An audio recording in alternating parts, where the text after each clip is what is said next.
Confession has the power to heal, reveal, and sometimes to warn others. If you're moved by raw, emotional true stories, subscribe to Tears and Truth, where every tear has a tale, and every tale has a truth. I never believed in ghost stories. Raised between Mumbai's buzz and my aunt's quiet Connecticut home, I grew up with science, not superstition. But what happened to me at Crestmore General Hospital in Boston will haunt me till the day I die, and maybe even after that. I'm Dr. Ananya Rao, a 29-year-old internist. Last year, after moving to the US for a residency program, I landed a night shift job at Crestmore. It was the usual grind, long hours, caffeine, and cranky patients. But then I was assigned room 209 at IT. It was a chilly October evening when I was first handed the keys. "You're covering the North Wing tonight," said Kelly, the nurse on duty, her eyes avoiding mine. "All right," I nodded. "Room 209 is yours too." Silence fell. Then she added with a forced smile, "Just don't fall asleep in there." "What's that supposed to mean?" I laughed, trying to break the tension. She shrugged. "We don't assign 209 often. Patients get moved out or don't last the night." "Wait, what?" She didn't answer. She just walked away. I laughed it off. Superstitions exist everywhere. In India, too, every hospital has its rumors. Some ward where things go wrong, a room that's cursed, blah blah. I chalked it up to overworked minds needing mystery. 9:15 p.m. I walked into room 209 for the first time. It looked normal. Pale walls, clean sheets, and a young woman named Julia Mendez hooked 2 and 4, recovering from a kidney infection. She smiled when I entered. "Are you the new doctor?" "Dr. Rao," I said. "You're my first patient tonight." "Lucky me," she grinned. She seemed stable. Vitals normal. Her chart was uneventful. Nothing unusual. Yet, as I turned to leave, I felt a chill. Not like an air conditioner blast, but something wrong. The kind of cold that doesn't touch your skin but sinks into your spine. I shook it off. Hospitals are full of odd sensations. Drafts, beeping machines, overthinking. I continued my rounds. But every time I walked past 209, the hallway lights flickered. Twice. I heard the heart monitor spike, only to find Julia asleep and stable. 12:37 a.m. I returned to check on her again. The door to room 209 creaked open on its own. Julia was awake, but her eyes looked different. Wider, distant, terrified. "Did you see her?" she whispered. "Who?" I asked. "She was standing right there." Julia pointed to the corner. "In a nurse's uniform, but her feet weren't touching the ground." I turned. "No one." I laughed awkwardly. "Julia, you're probably dreaming. Sometimes meds can cause vivid. I haven't had painkillers since 9. Don't gaslight me, Doc." She snapped. I didn't know what to say. I wrote a note in her chart, added a psych consult for morning, and left. But as I walked out, the lights in the room flickered, and I could have sworn I saw a silhouette in the reflection of the glass door. For a second. Then gone. I told myself it was exhaustion, stress, adjustment to night shifts. Until 4:12 a.m., when her monitor flatlined. Code blue. We rushed in. No warning. No signs. Julia was gone. No cardiac arrest. No trauma. Nothing. The cause of death? Unexplained. Just like the other 3 patients who had died in room 209 in the past 6 months. That night, I should have asked to be transferred. I didn't. Instead, I came back for my next shift. And they gave me room 209 again. I kept telling myself I wasn't scared. That I didn't believe in ghosts. That I was a doctor trained to diagnose reality. But something about room 209 clung to me like damp air. Quiet and suffocating. The day after Julia's sudden death, I couldn't sleep. I kept replaying the moment her monitor flatlined. Her terrified eyes hours earlier. That flicker in the glass. The shadow. And most of all, her whisper. "Did you see her?" By noon, I was back at Crestmore. Not for a shift, but because I needed answers. I walked into medical records. Hey, Sheila, I said to the records clerk, trying to sound casual. I wanted to check a patient's history from room 209, Julia Mendez. She gave me a strange look. 209? That again? She muttered, pulling out a folder. We've had 5 deaths there in the last year.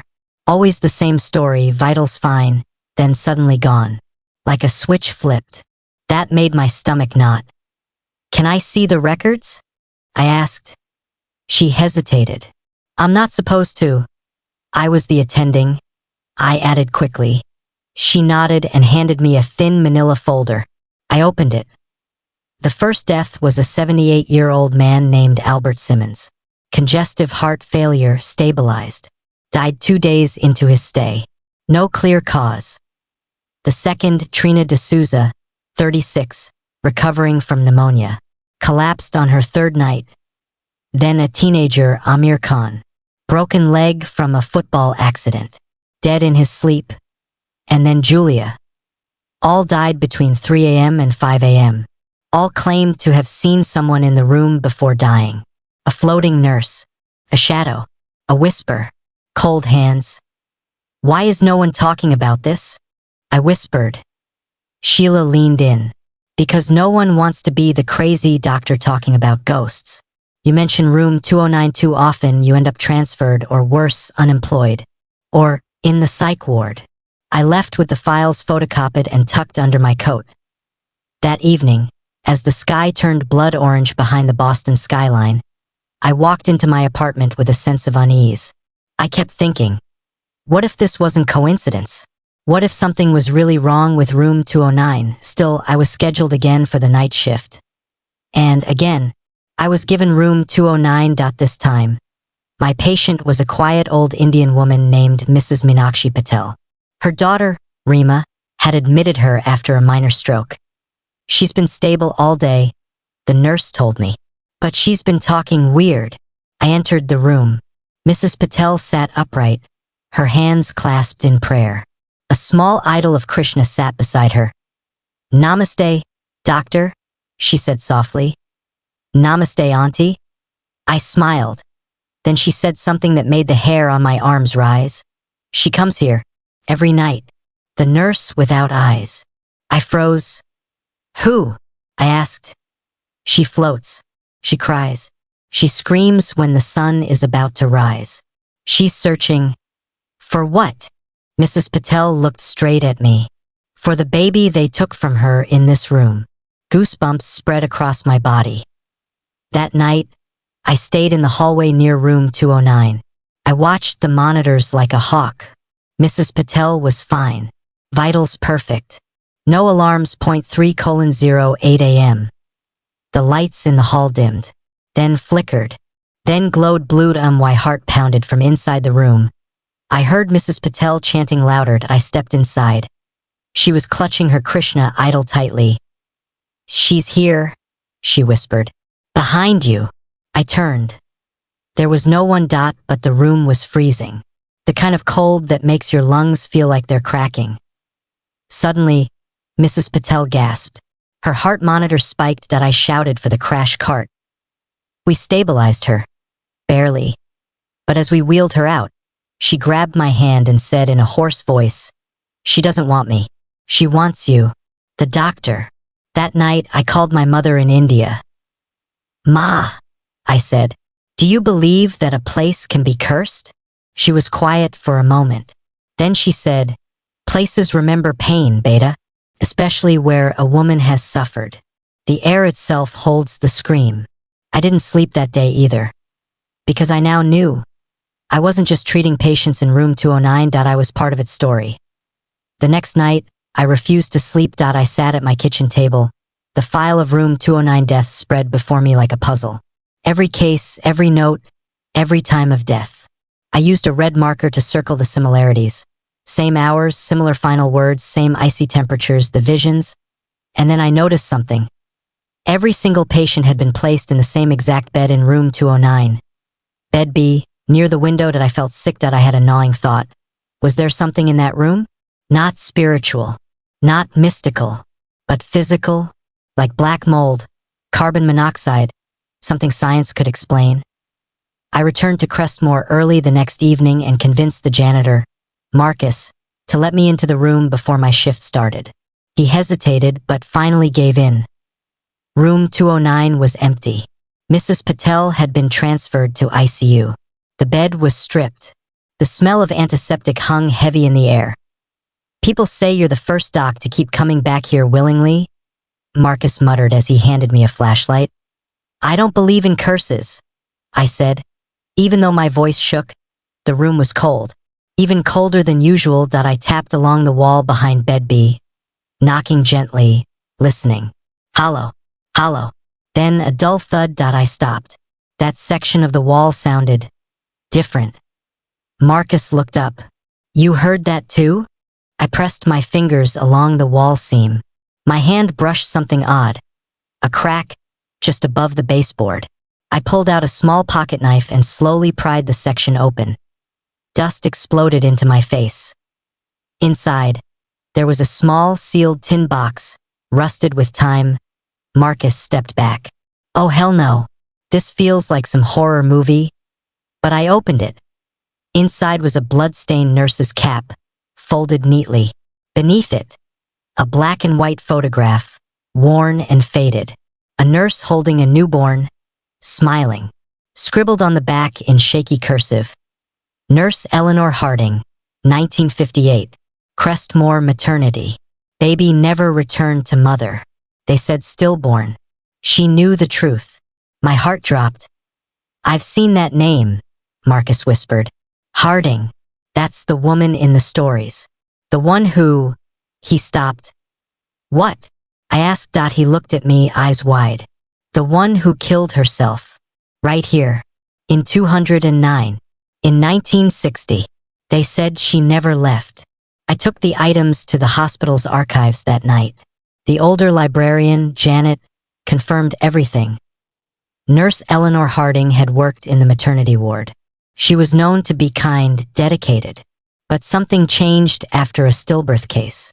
Records showed that a baby born to a young unwed mother had gone missing, and Eleanor had accused the hospital of selling the infant in a quiet adoption to a wealthy donor's family. They suspended her. Days later, she hanged herself in room 209, which back then was a nurse's quarters, not a patient room. The room was sealed for decades, then reopened during a 1999 renovation. Since then, Janet whispered, "People say room 209 has mood swings." Mood swings? They say she punishes the guilty, but sometimes she gets confused. She doesn't know time. She doesn't know who she's angry at anymore. That night, my shift began again.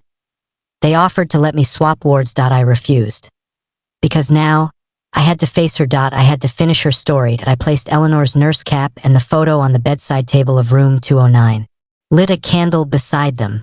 Then I sat down. 3:00 a.m. I heard her. Crying. Low. Mournful. From behind the curtain near the bathroom I stood, turned slowly. There she was. A woman in an old-fashioned nurse's uniform. Pale. Hollow eyes. Floating inches above the ground. But her eyes weren't angry. They were pleading. I stepped forward. "I found your box," I whispered. "They took your baby. But I believe you." She stared at me, then vanished, and the cold lifted. That night, no monitors beeped. No lights flickered. The air felt still. And for the first time in years, no one died in room 209. After that night, I didn't tell anyone what I saw. Not officially. Not in the patient chart. Not in any hospital report. How could I? Who would believe that I spoke to the spirit of a forgotten nurse, Eleanor Harding? Who would believe that the deaths in room 209 stopped after I acknowledged her pain? But I couldn't shake the feeling that it wasn't over. The next evening, I came in early again, hoping to feel some kind of peace, to see if Eleanor was still there. I brought fresh flowers, white lilies, the kind we use in memorials, and placed them beside her photograph on the bedside table. Room 209 was different. Still cold, but quiet. Not threatening. Like it was finally breathing again after years of holding its breath. Marcus, the janitor, passed by, You really believe she's at peace? He asked. I think she's waiting, I said. Not angry anymore. Just waiting for someone to finally tell her story. That's when I made the decision to dig deeper. Not just into Eleanor's death, but into the records of Crestmore itself. Over the next few days, I went back to the archives.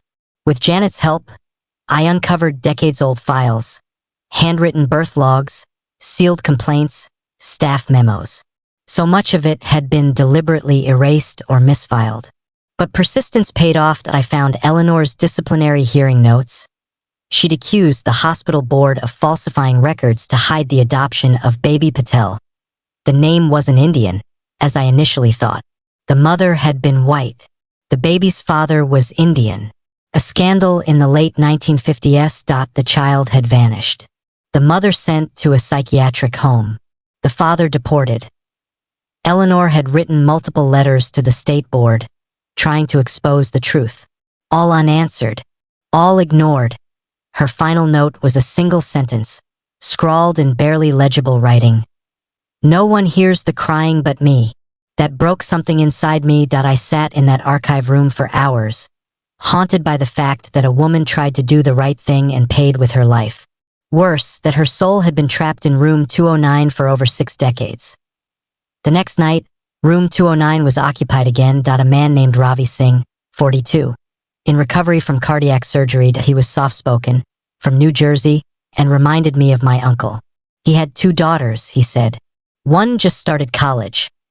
Around 2:45 a.m., I heard him calling out, "Doctor, there's someone in the room." My heart froze. I walked in. He was pale, gripping the blanket. She was standing over me, a nurse. I thought she was checking my IV, but her hands were ice. And then she whispered something in my ear. What did she say? He blinked, then looked at me. "Thank you. You set her free." Goosebumps tore across my skin. He wasn't hallucinating. His vitals were fine. No sedatives. And yet he'd seen her, like I had. That night, I finally understood something. She wasn't just haunting room 209. She had become a guardian of it. Eleanor wasn't taking lives anymore. She was watching them, protecting the vulnerable, just like she tried to, back when she was alive. A few weeks later, I left Crestmore to take a position at another hospital in Mumbai for a short-term rotation. But before I left, I placed a small bronze plaque on the wall beside the window in room 209. It read, "In memory of Nurse Eleanor Harding, 1931 to 1960, you saw what others ignored. You spoke when others were silent. You were heard. You are seen." 3 months passed. I returned to Crestmore briefly for a conference. I asked the new intern, a bright girl from Delhi named Sonal, about room 209. "No one's died in there since spring," she said. "Kind of amazing. Everyone talks about how calm the room feels now. Some of the night staff even say they feel comforted, like someone's watching over them." She chuckled. "Creepy, right?" I just smiled. "I think it's beautiful," I said. Later that night, walking past room 209 one last time, I peeked inside. The light flickered once, softly. And I swear, just for a second, I smelled white lilies. A year passed. I thought I'd left room 209 behind. After my short rotation in Mumbai, I took a permanent job at another hospital in San Diego. Life moved on. I got engaged. I started running again.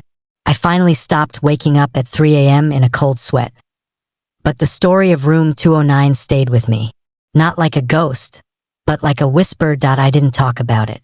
Not to my fiancé. Not to my colleagues. What could I say? That I had proof a nurse's spirit haunted a hospital room for decades and was now at peace. People barely believe your good intentions in medicine. They sure as hell don't believe your ghost stories. But then, one night in February, I got a call from Crestmore. It was Sonal, the intern who'd taken over after I left. Her voice trembled. "It's back." I sat up. "What do you mean?" "Room 209. Something's off. The cold, the flickering lights. And we lost a patient last night. No cause of death. Just like before." My heart sank. Was the cap still there? The photo? She hesitated. No. They cleared the room last month during a renovation.